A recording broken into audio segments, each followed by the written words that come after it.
வணக்கம். நாம் இன்று பஞ்ச பாண்டவர்களில் இளையவனான சகாதேவனை பற்றி பார்க்க போகிறோம். பாண்டவர்கள் ஐவரில் இவன் மிகுந்த புத்தி கூர்மை உள்ளவன். அது மட்டுமல்லாமல் முக்காலம் அறிந்தவன். இவனும் நகுலனும் இரட்டையர்கள். இவர்கள் பாண்டுவின் இரண்டாவது மனைவியான மாத்திரைக்கும் அஸ்வினி குமாரர்களுக்கும் பிறந்தவர்கள். பாண்டவர்கள் ஐவரில் இவனுக்கு மட்டும் எப்படி முக்காலமும் அறியும் சக்தி கிடைத்தது என்பதனை இதில் பார்ப்போம். பஞ்ச பாண்டவர்களின் தந்தையான பாண்டு தனது உயிர் போகும் தருணத்தில் தனது மகன்கள் ஐவரையும் அழைத்தார். தந்தையின் அழைப்பை ஏற்று ஐவரும் அவரை காண சென்றனர்.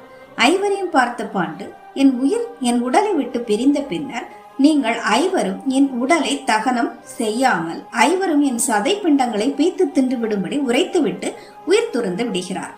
பாண்டவர்களும் தந்தையின் சொல்லை நிறைவேற்றும் பொருட்டு அவரின் சடலத்தை நெருங்கினர். அப்பொழுது அங்கு விரைந்து வந்தார் கிருஷ்ணர். அவரை கண்டவுடன் பாண்டவர்களும் தந்தை சொன்ன விஷயத்தை பகிர்ந்தனர்.